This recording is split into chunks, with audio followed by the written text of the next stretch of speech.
So today's session is recorded and will be available, I believe, on the FinaMetrica website, but you'll have details about that when it's posted and available for review. If you wanted to maybe direct someone who couldn't attend today or wanted to review parts of this, this webinar.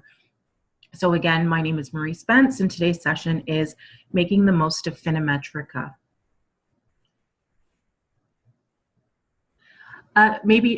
Sorry, just one other detail before we actually get into the content for today.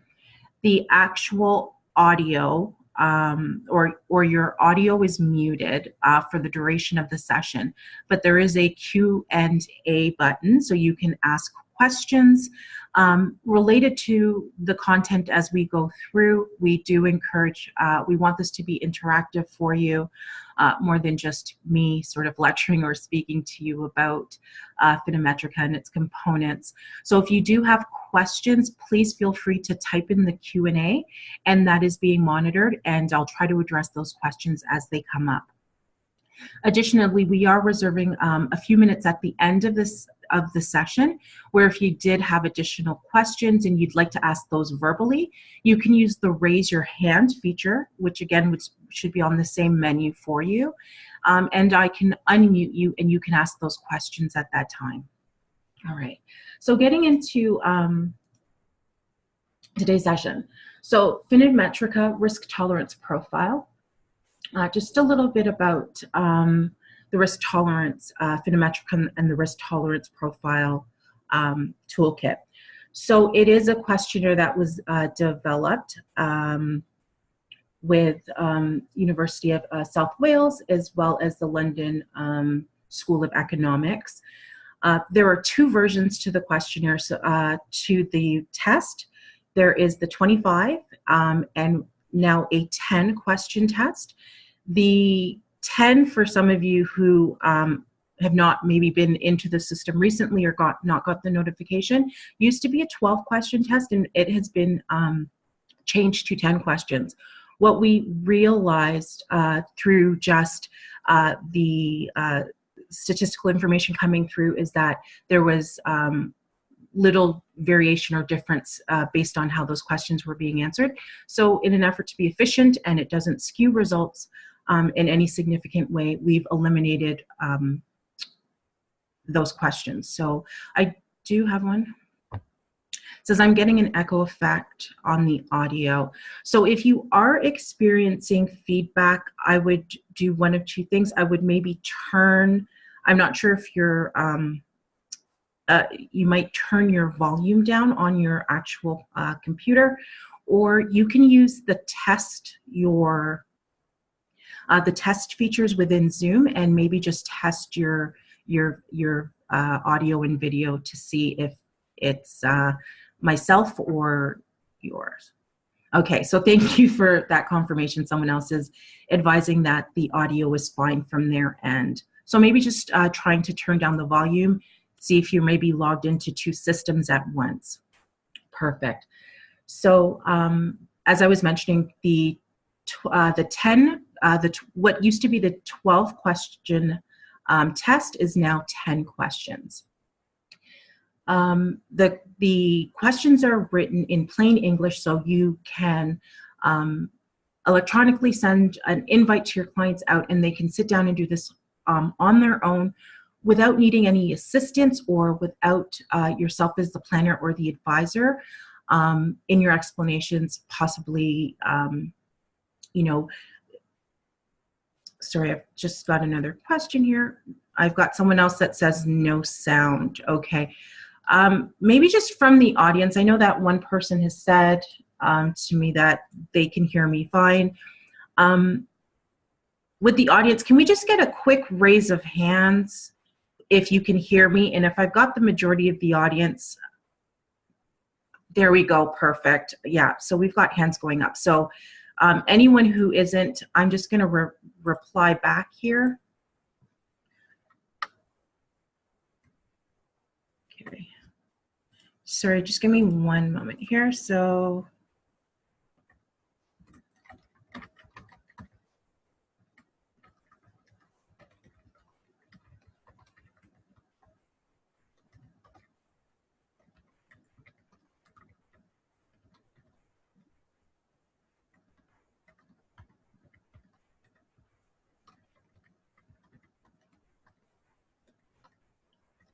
All right.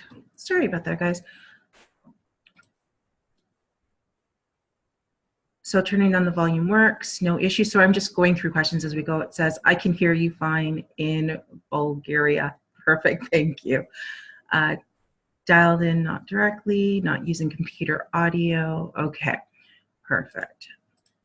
So I'm just gonna get rid of these questions.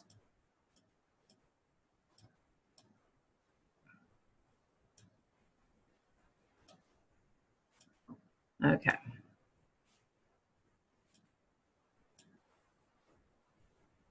All right. So again, the FinaMetrica test, unlike much, the majority of other risk profile tests, is based on psychology. Is based on psychology and science. So it's a psychometric test, which means that the answers are reliable. So there's validity and science, reliability behind this risk test. Again, it's gone through many rounds of research and testing over the years. And I believe at this point there are more than, I believe the number is around definitely over 1 million, maybe like 1.2 million risk profiles have been completed through FinaMetrica.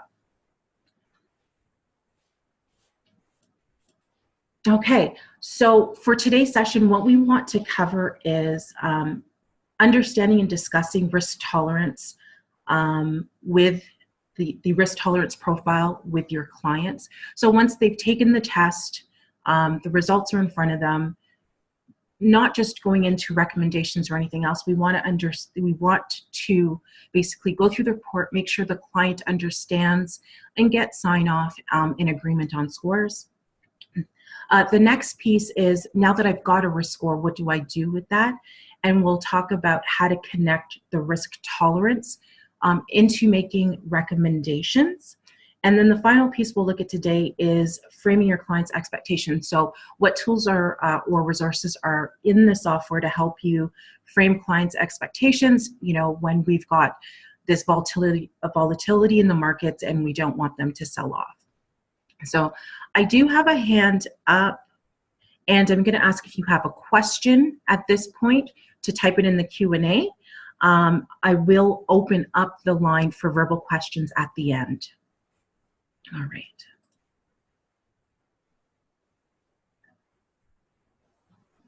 Okay, so I'm just reviewing a question here before we move on.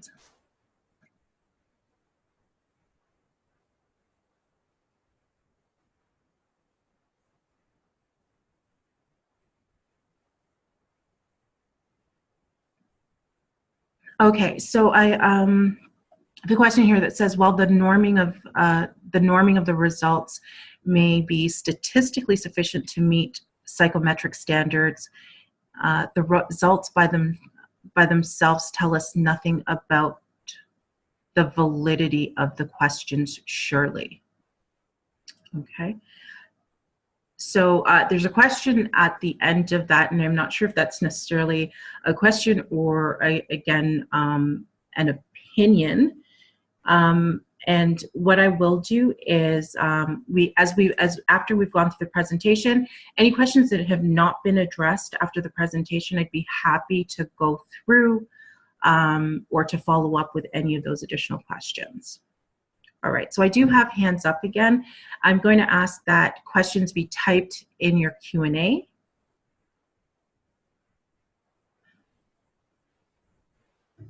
Okay, so maybe at the end. Perfect. Thank you, Keith, for that. So I'm going to ask that if you're to use the raise your hand feature at the end of the presentation. So any questions you have as we go through, that you'll use the chat. Okay. All right. So getting into what is risk tolerance. So risk tolerance is psychological. It's about how someone feels emotionally about taking risk. So the idea with risk tolerance is that it's going to stay consistent, sort of like our personality. We are who we are. Risk tolerance shifts, or the the client's comfort with taking risk should stay consistent over time. You do see some slight differences, and as, say, clients are aging, you might see a shift where they're willing to less or comfortable taking less risk. The other the other reasons why risk tolerance might change, or their comfort with taking risk, might be because of significant life events, whether those are positive or negative life events. So an inheritance or something that has affected their lifestyle significantly. Okay, so I've got another question that says, my concern is with, we use growth assets and assist risk investment, sorry.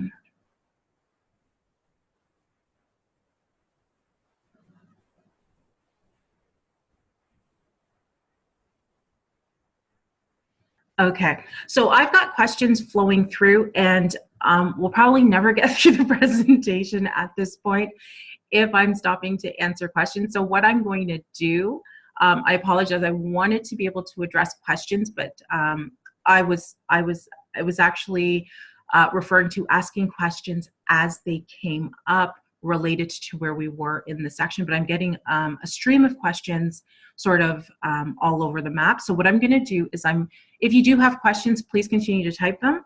But what I'm going to do is I'm going to go through the presentation, and then I'm going to try to address the questions at the end, or else we'll never get through this. All right, so here we go. So with the idea of risk, again, what we're looking at here is that clients' ability or comfort with risk will stay consistent over time. And I've mentioned there might be shifts in terms of how their approach or how they feel about risk based on significant life events, and those again are positive or negative. Or as they age, you might see slight shifts in terms of a decrease in terms of their risk tolerance. All right. Okay. So discussing the risk tolerance profile with your client.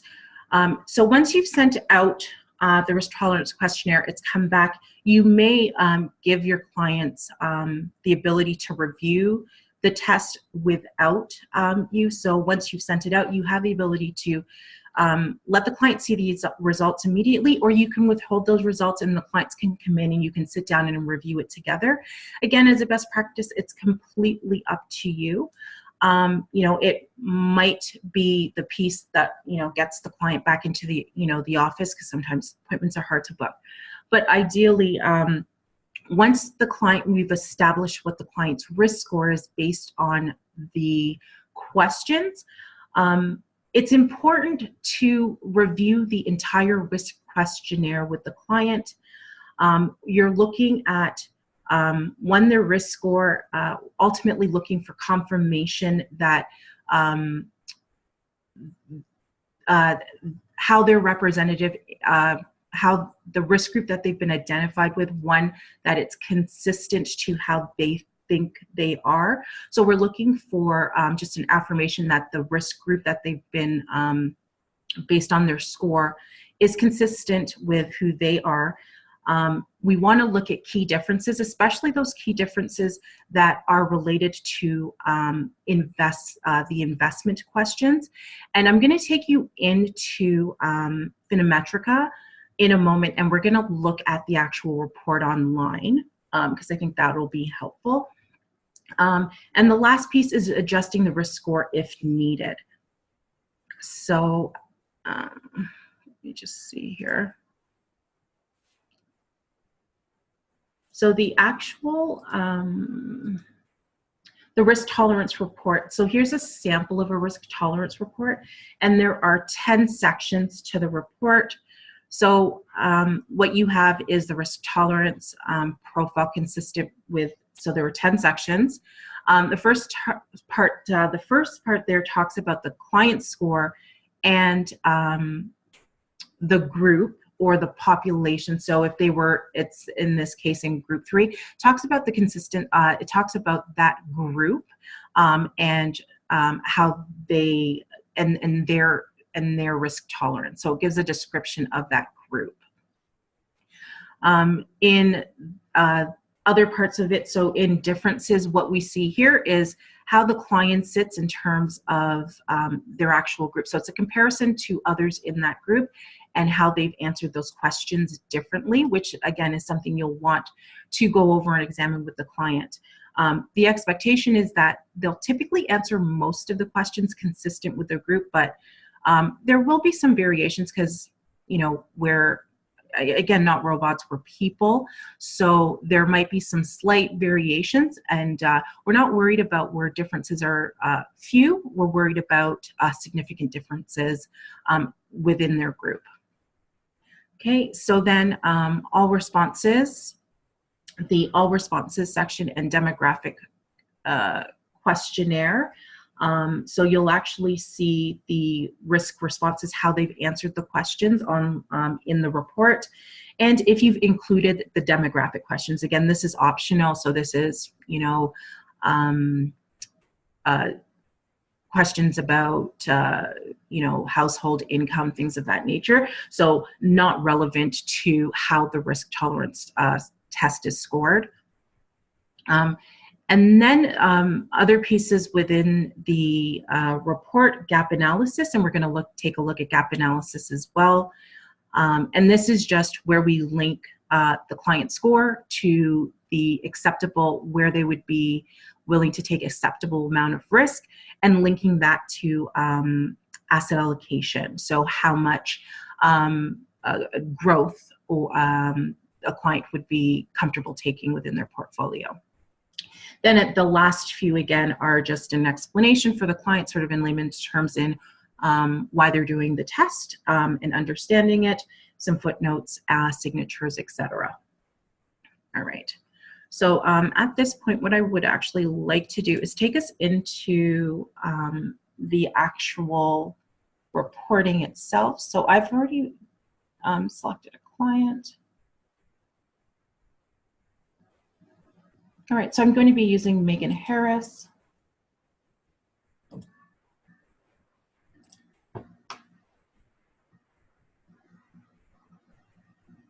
Okay. So as you can see on screen, Megan's got an agreed score of 58. So in the first section, like we mentioned, here you can see that she actually, so she scored a 58 on the test, and that linked her, or that placed her in risk group 5. And this is the 25 question test for those of you. So in this section, it speaks to one, what group, and then it speaks to I believe it's one of the final questions. It is the final question where it asks the client to estimate where they feel they would, what score they think they would get on the risk tolerance test. So in this case, Megan estimated that her score would be 64, which again is just slightly she's underestimated what her actual score is based on the questions. And it's always good to have a conversation, especially when these numbers might be way off, about their expectation or how they think they would answer versus the actual answers to the test. So next part of the group, so their risk group. And in this section, it explains how this risk group reacts in these different areas. So there's an overview summarizing, and then how they feel this risk group would feel about making decisions, about employment, past financial decisions, as well as investments. There are, I believe it's 2, 4, what is it, 2, 4, 5? I believe there's about 4 or 5 questions that are specifically related to the clients in investing. In the report, what you will notice is anytime you've got these pieces that are in italics and bold, that is where the report is highlighting where your client is answering questions or they've actually answered the question outside of their risk group. So easy to identify when you're reviewing the report with your clients, and having those conversations or initiating those conversations where their answers are different from their risk group, trying to get a good feel for, whether the client's misunderstood the question, or they're just, again, not every question will match specifically to their entire risk group, but just getting a keen sense of where the client's thought process was, and trying to understand and connect with your clients on those differences, because it's important, especially in the investment section, to identify those differences with your client. All right. So in the investment section, Megan has answered differently in terms of her comfort level, and I believe in this case she was more aggressive than those typically in her risk group, and we'll actually be able to identify that in the next section here, which is differences. So in the differences section, we can see here with the green check marks how the client is answering, again, aligned with the risk group, and the questions that are in either orange, or sometimes you might see them in red, are where the client has answered outside of the risk group. Sometimes in this case she's answered slightly less aggressive, and here slightly more aggressive than others in her risk group. Again, they're very slight differences, which would be completely acceptable. In some instances where there are significant differences, and I'll show that in a different test, the client, you should be sitting down and reviewing and potentially identifying and making possibly some adjustments to the client's risk score, because there are such significant differences. And you will see when there's definitely alarm bells should be going off. You'll see that you'll get an inconsistency. You'll get an inconsistency report within the tabs here. So again, I'm not going to go through here. This is just where we see their actual responses to the test. So if you need to, after looking at inconsistencies, it's convenient that it's here, right, for you to review, or go to the specific question to look at the question and how the client actually responded. Okay. So I just want to take us back to now. So we'll be looking at gap analysis in the next piece, which I'm not going to cover.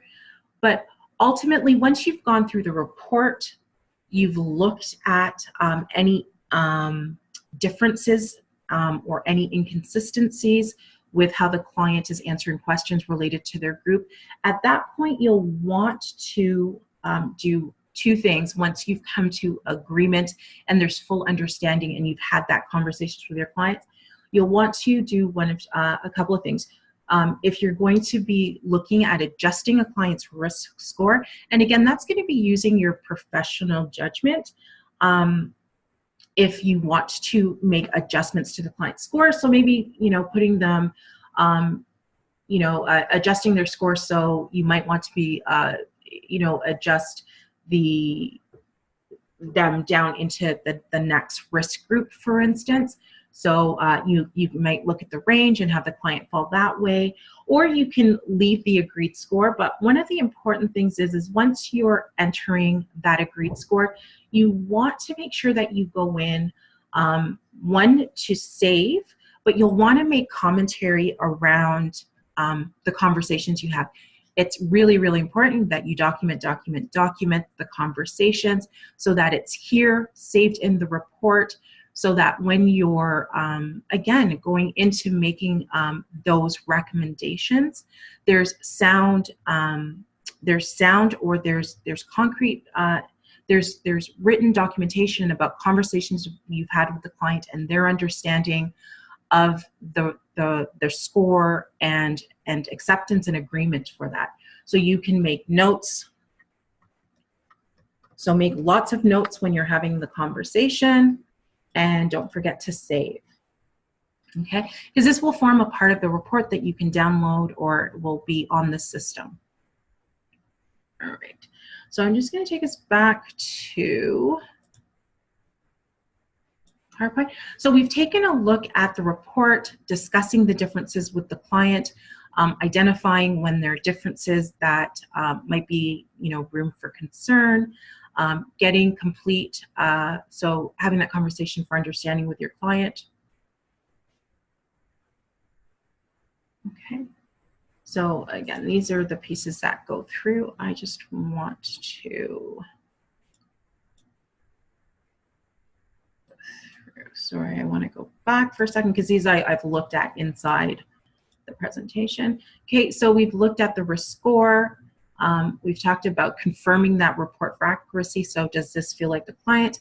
And then adjusting the risk score if needed and making that documentation within the FinaMetrica site or the client's report, which is really important. Okay, so I'm going to take us to, so we've looked at these pieces online. Okay, so the next point that we wanted to look at today was risk tolerance and risk profiling. So the idea of FinaMetrica being a risk profiling or risk tolerance test is one. So the actual score itself, what that then determines is the level of or the client's comfort in terms of taking financial risk. And what we'll see when we get into the gap analysis piece, it will actually map out to us what level of growth or equities the clients, so the volatile piece, the potential volatile piece of that portfolio, what percentage of growth the client is going to be comfortable with taking, and that's what the next piece does. So it's really important to understand that FinaMetrica does not make investment recommendations. It doesn't actually look at capacity or the required risk. The understanding here is that you're already using, whether it be a financial planning tool or some other modeling software to determine, one, a recommendation to create a portfolio for your clients, or understanding the client's risk that's required, and also the client's capacity. So understanding that FinaMetrica is just one piece of creating that risk profile for the client. It's where we identify the score and we can identify growth. The additional pieces that come with that, or what's the other steps, you have to look at being able to, or you'll be using some other tools to identify their client's risk required, and that, again, that might be a financial planning, a goals-based tool or something, or modeling software where you can go through and make a recommendation for a client's asset allocation and portfolio.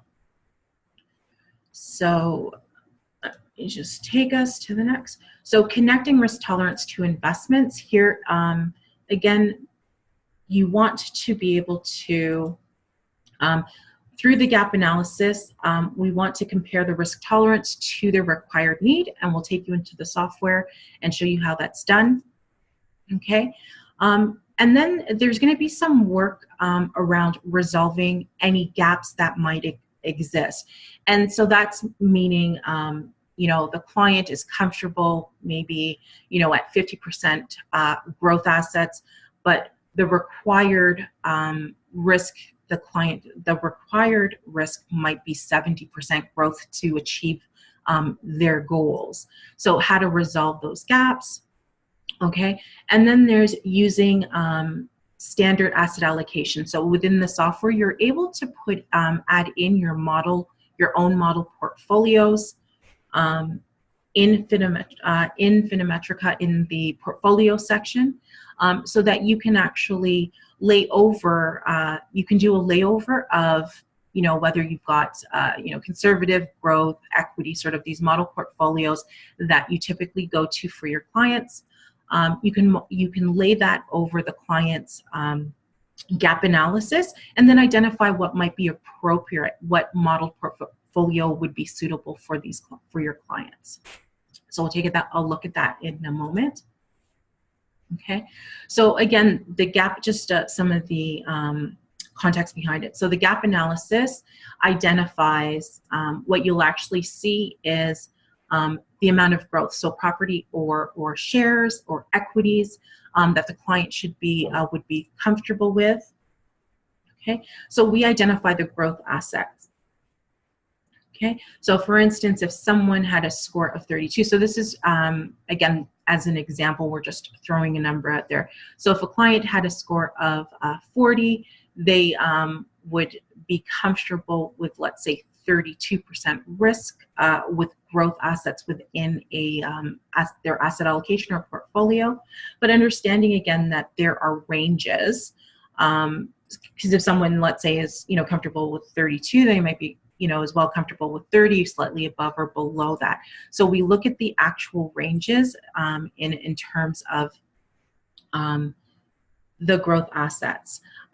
Those ranges, again, are also useful, especially if you're doing risk tolerance tests for a client and a spouse. So again, gives you room to look at something that may be suitable between the two risk profiles, especially if there are differences. The trade-offs. So with what you're seeing here is actually that green area is showing where the client, in this example, is where the client would be comfortable in terms of growth.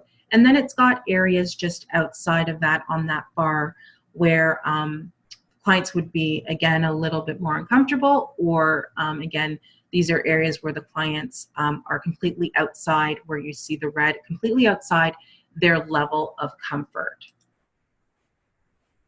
Okay, so in this instance here, we have the required risk is what this bar is showing. So clients, in terms of achieving their goals, when we look at capacity and the required risk, clients need somewhere around, it looks like 60% again, but their comfort level is, let's see, that 10, 20, about 20 plus to about 40, I'm going to say 41 or 42. So again, quite a distance from the 60% that they might need. So in this case, what are the trade-offs? What do we do for clients? Or what are the again, it's not what we do for clients, but the conversations we're having with clients so that they can make informed choices about that actual investment recommendation and how we proceed. So here, what to do, the clients can take on more risk. So even though this is where they might be comfortable, understanding that if they take more risk, they'll get that, they can get closer to that, potentially that required need. They can potentially invest more if they have the ability and the cash flow to do so, or they might ease their goals. So again, you want to make sure you're having the conversation and talking about the client's choices. So and understanding, if they take on more risk, that it might be outside of their comfort zone, but the potential, or the existence of potential more volatility. So the clients have a clear understanding of that. So once you've looked at the required and where they might be comfortable, what you'll then want to do once you've gone through their choices, again, clients can make informed decisions about what to do. So in some cases, the clients might not always be where the required need is greater than where they're comfortable. It might be the opposite, where the required need is somewhere in this area. And just because they can take on more risk, it doesn't necessarily mean that we need to put the clients in the riskiest portfolio if there isn't actually a need to be in that risk that risk group. Okay, so the ability to take on risk and time horizon. Okay, so one of the last slides we'll look at before we go back into the software here is portfolios. So here is what we're looking at is the gap analysis, showing clients where they are today, showing the target needed, and this line below, again, showing the green is where they're comfortable based on their risk scores. And here are some modeled portfolios where we've entered into FinaMetrica, so we can overlay it, so we can see where our conservative portfolio lies, our balanced, our growth, and our aggressive. So this is where you can now map the clients, or you're looking at potential making recommendations in terms of asset allocation for your clients here. Okay, so what I want to do is I'll take us back into, I'm going to go to a different client for this, and we'll look at, I'm going to look at Bill and Betty Chambers. So I'm looking at a married couple, and in this case, this is actually, I've done this with the 10 question test. And before we actually get to the 10 question test, I want to just maybe speak or get to the gap analysis to show that here. I want to just make a point to show that here we have Bill, who's a 57, and Betty, who scored a 54. When we look at their risk group, actually, so not their risk group, I wanted to get to,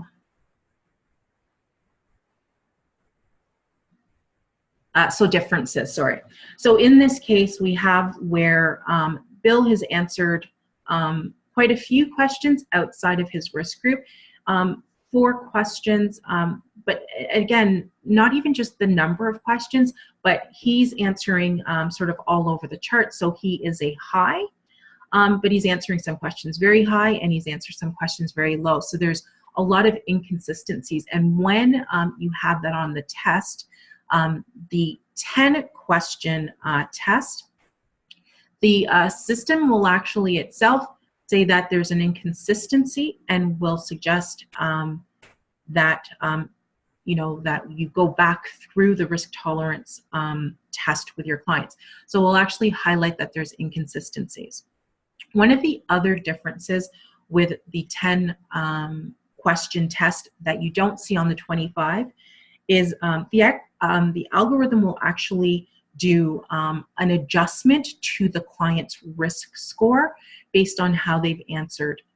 So in this case, what we're seeing is just the investment-based questions for Betty Chambers. And here we can see she's answered, so she's been, based on her score, she's an average, but she's answered sort of a few questions outside of her risk group. And 2 of those investment-based questions were answered more aggressively than someone in her risk group or in the next group up. And we can see that the report has automatically adjusted her risk score. So instead of a 54, has made an adjustment to risk group 55, and from an average to an actual high. So again, this is something that is automatically done with the 10 question test. With the 25 question test, there isn't any adjustment. You would have to manually make those adjustments yourself. All right, so I'm gonna get into, I just wanted to show that with the 10 question test. So here we're gonna go into the gap analysis. So here we can see Bill and Betty, and I haven't set, so the first piece is understanding where the clients are positioned within their portfolios right now. So they may be, you know, they might, you know, have 50% already. So when you're looking at current, it's where the clients, the level or the amount of growth assets. So again, this line is representing growth within their portfolios. So the clients might have 50% growth and then 50%, of defensive, so that be fixed income, bonds, etc. So that's where the clients might be positioned today. And based on the target, this target would represent the required risk the client needs to achieve that goal for that investment portfolio, or based on what the planning software has said, the actual need, the required risk would be for the clients. So in this case, let's say the clients would need to achieve, I don't know, let's say 7, I'm going to go lower here. So I'm going to say 65, try to get 65. So 65 is what the clients would need to achieve, their investment objectives. So in this case, we can see that Bill and Betty, they're that green area where they're slightly comfortable, where they would be comfortable taking risk. There's a slight difference here, but again, Betty. So the actual gap analysis itself is what it represents is Betty's original score. It doesn't take into account that there was an adjustment of her score, and that she potentially is now, she would be a high. If, again, that is something that, based on conversations with the client, that Betty's in agreement with. So again, keeping that in mind. Again, just because the client is comfortable in this area doesn't mean that you wouldn't, again, be, make recommendations where the clients might not have less growth within their portfolio, or more growth. Again, the idea with going through the report and understanding how the clients feel about risk is that the clients, based on the clients, you can provide professional judgments, and the clients can make informed decisions about whether or not they want to take on more risk to achieve those goals, or take on less risk. So it's, again, it's about informed consent. Here we can see I've created 2, 4, 5 portfolios, and these are my model portfolios.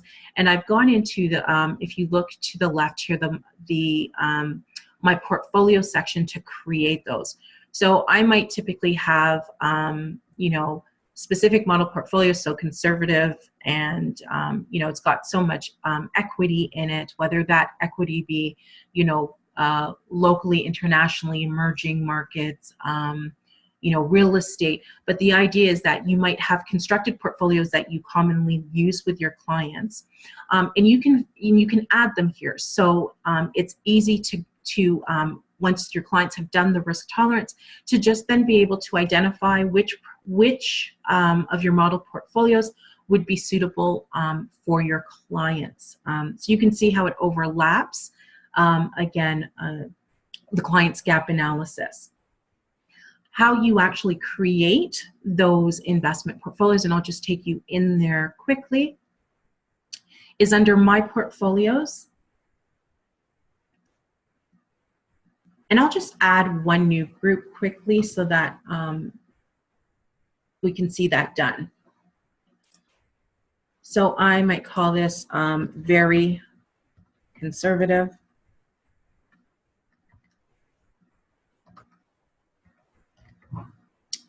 And I'll say that there's 10% growth in that portfolio, and then I'll save. What you'll actually see is that the actual the growth, based on the growth assets within my modeled portfolios, it will then map to the FinaMetrica scores and tell me, so someone who's got 0 to 3%, 0 to 33 in terms of a score should be in the very conservative, where someone who's got a score of 52 to 60 is probably best within, the best fit is my balanced modeled portfolio. So that's how you're able to tie the client's score into making your investment recommendations for your clients. And then here you see the ranges as well. So again, and you can create as many of these different portfolios as you choose for your clients. So I can, again, just by adding another set, I can create another modeled portfolio.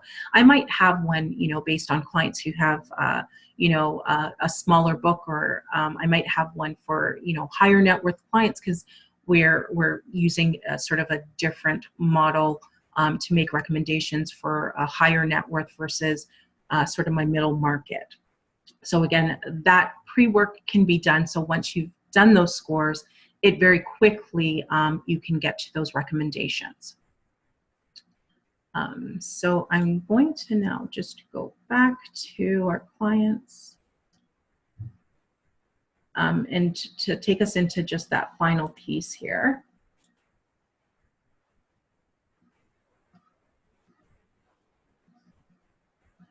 All right, so we were in the gap analysis. Okay, so now that I've got my very conservative here, you can see that's how I would add my modeled portfolios, which helps me make those investment recommendations.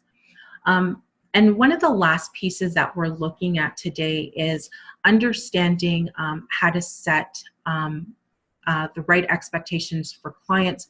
So being able to once we've come to a decision, the clients, again, one of the other pieces, clients are being informed. The clients have an understanding of how this portfolio is going to react over time, so that there's the right expectation. And what you'll notice here is based on my target, you'll see the areas right below highlight. So just below, what it is we've got 11 illustrative portfolios, which you can look at. Again, it's more as an information piece or educational component to the clients to set the right expectation on how this type of portfolio would behave. Again, the actual reports themselves take historical data, I believe about 40 or 50 years. So again, the clients get a good understanding of how the portfolios behave. So here we can see if I was my moderately conservative 40% here, it would look at 40% growth. It shows you at a glance the worst falls, the best rise, again, multiple rates, the multiple rates of GICs. So the rate of return, the multiplier for that portfolio based on the GIC rate of return, or for some of you, it might be a certificate, deposit certificate. So in this instance, what you're seeing is 10 years of real. If they had invested $1,000, where what the value of that would be, and as well the 10-year real analyzed rate of return. But if you actually click on the specific growth that you're looking at, so the growth portfolio that you're looking at, or the modeled portfolio within the software, what you'll actually see, sorry, that just came up on the other side here. What you'll actually see is a detailed report. Again, gives lots of context to how, for the clients to get an understanding of how this portfolio would behave in terms of the ups and the downs of the markets. So that was just the last piece. Once you've made some recommendations, looking at the different portfolios, so the clients have a clear understanding of that.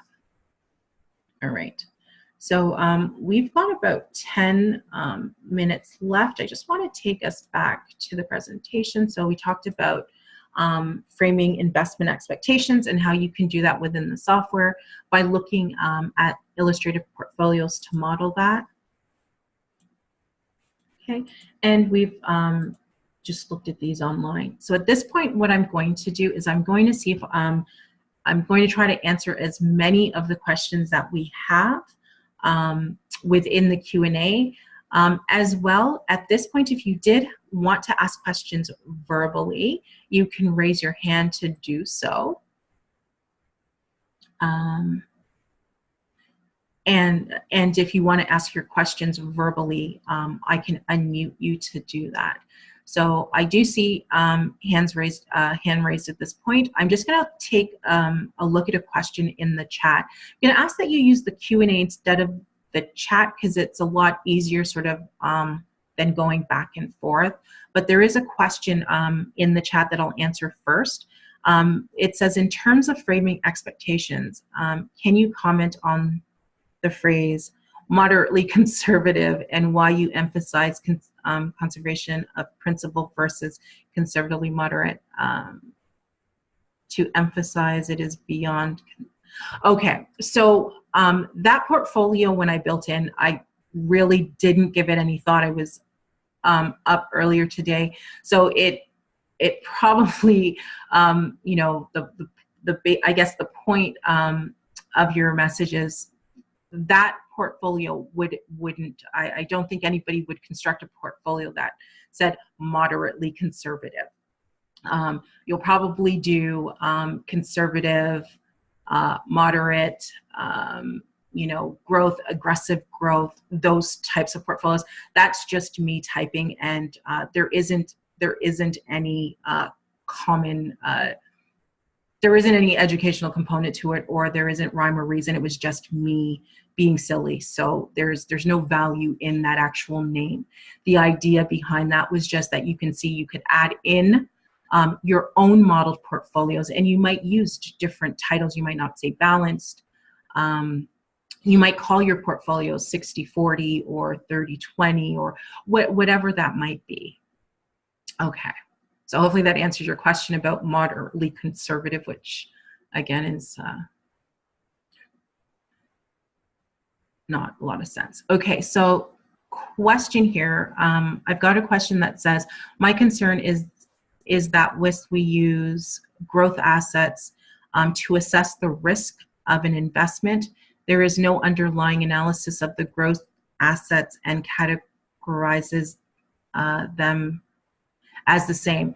So again, if I understand this question, and I'll probably reframe it so, and you can comment if I'm not saying this correctly, is when we talk about the risk tolerance test and it, you know, saying that it's, you know, 40% growth, you know, some growth assets have the ability to be very volatile, but, you know, if you look at something like a bank stock in Canada, something that is more of a value, it's still considered growth, but it's a value stock and not huge volatility in that sense. So I think maybe that's what you're making reference to. And again, you can see the model portfolios when it's built, when you're looking at those model portfolios, actually talking about the equity component or the growth component. And that growth component is split out amongst whether it be global, domestic growth or equities within that portfolio. So it's actually looking at a level, again, a level, you see that you've got that window. And you know, the difference between those growth,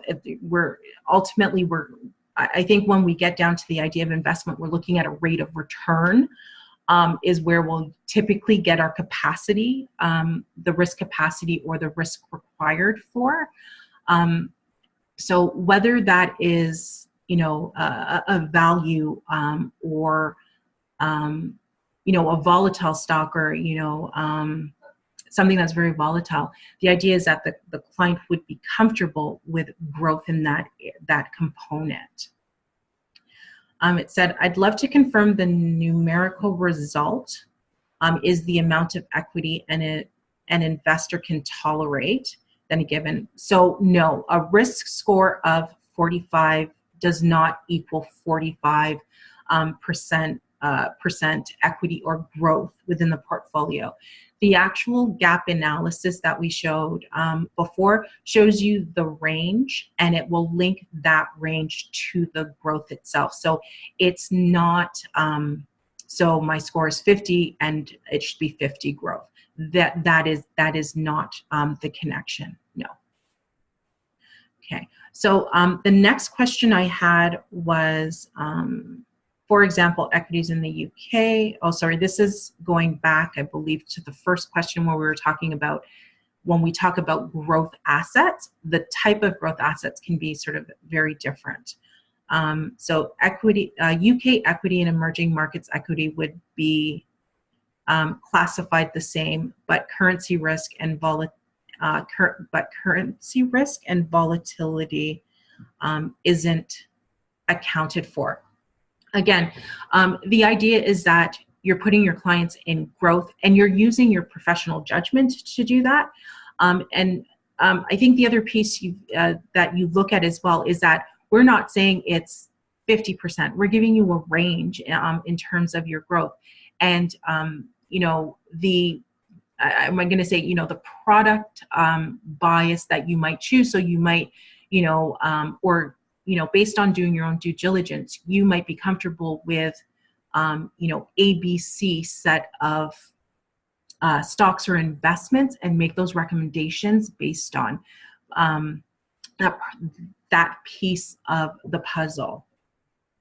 So I hope I'm answering the question for you based on the fact that you're absolutely right. It's not, when it says growth, it's not taking into account whether that growth is, you know, a value stock or, you know, a venture tech company that's just, you know, on a stock exchange, or not on a regulated stock exchange that way. So the next question I have here is, how was the required risk level determined? I'm not sure for which instance you were looking. So when you're asking about the required risk level determined, so I'm not, again, your risk score is going to be determined based on how you've answered those questions, and others within the group have in comparison to that. If we're looking at required risk, that is you using whether it be planning software or some other modeling tool to determine the client what is needed to achieve the investment objective. So for instance, within if you're using planning software, once you've done the plan, it will tell you that, you know, the clients, if it's making a recommendation, it will tell you this is the required need to achieve those goals. So FinaMetrica only handles identifying the risk score and the area in terms of, and the growth area of growth that they would, where there would be comfort.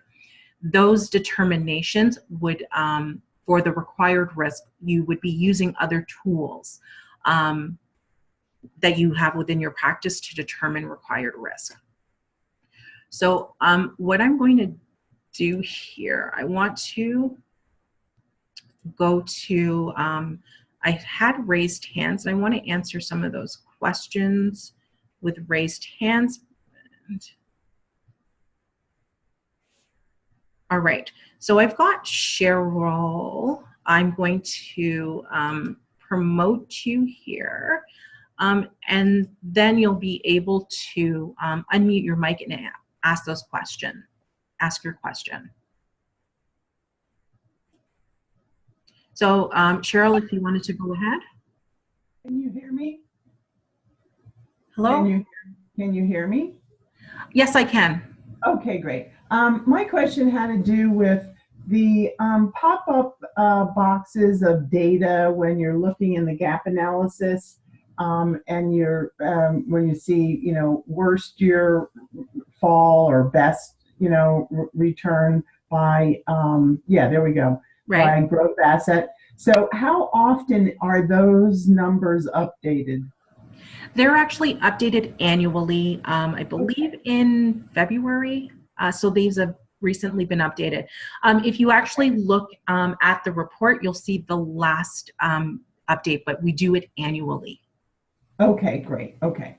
Okay. That's what I wanted to know. Okay, perfect. Thank you for your question. And I do have another here, and I'll just promote, I guess your name, it's Mike. And I'm just going to promote you to a panelist as well. I can unmute you and you can ask your question. So go ahead, please, Mike. I'm sorry, you did answer my question already with the chat. So thank you. Okay, perfect. So we're at 11:01, and I'm just sort of scrolling through questions to see here if there's anything. There's actually quite a bit in the chat. Sorry. So for those of you who wanted to stay on for a few additional minutes, please, you're welcome to.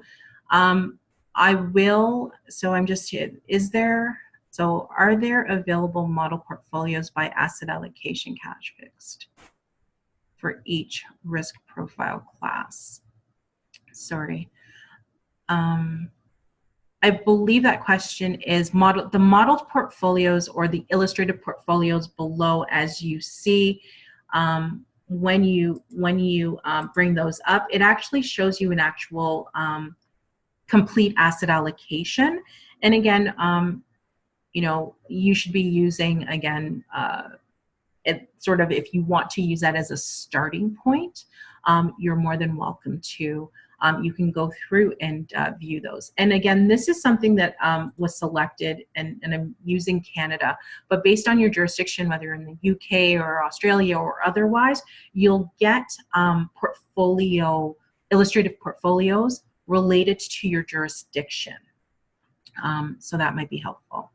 I do have another question where it says, hello, sorry to disturb. If husband and wife have a combined asset portfolio, is there any functionality to identify risk profiling together as a couple? So absolutely, you can send out the risk tolerance test for each of the clients. So in the case that I did today, what you see is Bill's done his own test and Betty has done her own test. And then it's showing me the top bar here is for Bill and below is Betty. So you're actually seeing the client's different area in terms of where they're comfortable with risk and their actual risk scores. So you can see that. And what you're doing at this point is determining where the clients would fall, or what adjustments or how you're going to identify or resolve the gap analysis between not only the couples, but in the required as well. So hopefully that answers that question. Let's see, is there historical time period for performance? I believe in the document it actually says, but I believe most of the historical performance in those documents is, I think, about 40 to 50 years. But each of them does say, it says, why are the 60 and 70% best rise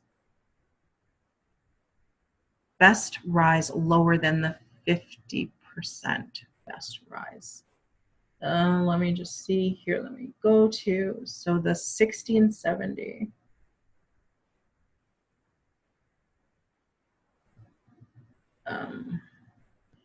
So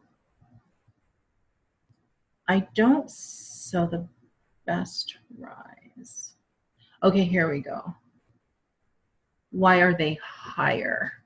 I'm not sure I understand why that would be an issue. So potentially you're looking at, based on that portfolio, what the best, the highest return was and the lowest returns. And not sure that for a portfolio with a 50% growth, that having that 38% higher than the 36, I'm not sure what you're questioning.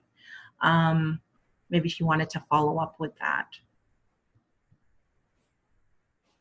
how the actual stock, based on those construction of those portfolios, what they've recorded or performed. It says, can you also tell where to download PDF from? So if you're downloading PDF of the report, it's actually up in this left-hand corner. If you're talking about downloading PDF of the actual risk questionnaire, you can go to resources to do this. And under resources, you can get hard copies of the questionnaire. So I'm not sure which PDF you were referring to. So if it's the questionnaire, you can find it here in the resources. And if you're looking for the PDF of the report, it's in this top corner here. I'm going to answer one more question, and I'm going to call it a day. What I will do is I will save the questions from the chat, and I'll try to go through these and answer the questions that I have not addressed on our call today, because we're, again, running over time.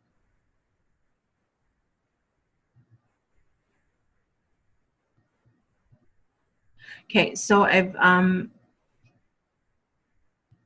so it says here, so I'm going to answer two questions because one is really quick. So it says, are the real rates of return shown, the returns period, the return period above period inflation?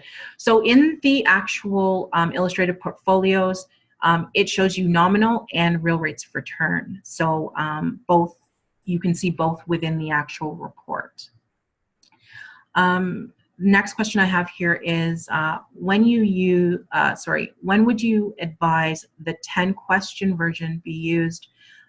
Guides on the system suggests for focused advice, but is it also appropriate for a review for an existing client, say every 2 to 3 years, where there is no specific change in in their circumstances, which would suggest the full 25.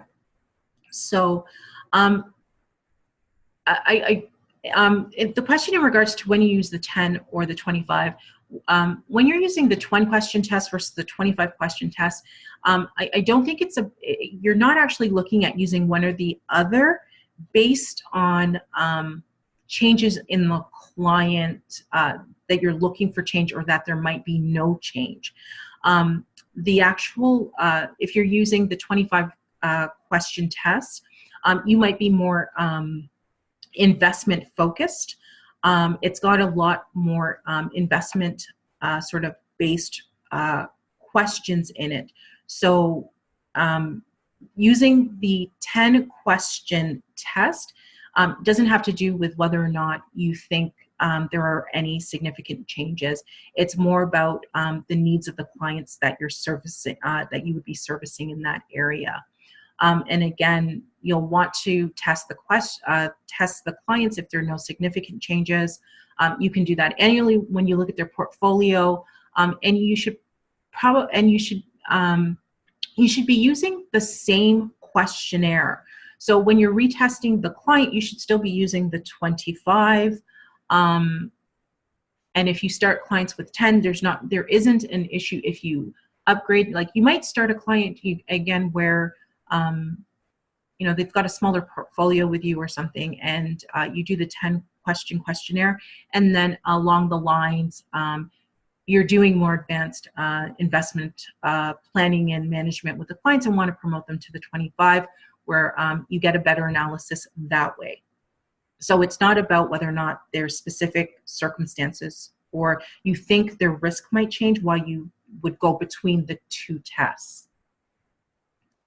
All right, so I do see that there are a few more questions here, but I do apologize. I have a session coming up just after this one that I need to prepare for, so I'm going to stop us at this point. But I do promise that I will go through the balance of the questions that were asked, and especially for those that were not addressed at any point in the presentation, we'll send out responses to those questions.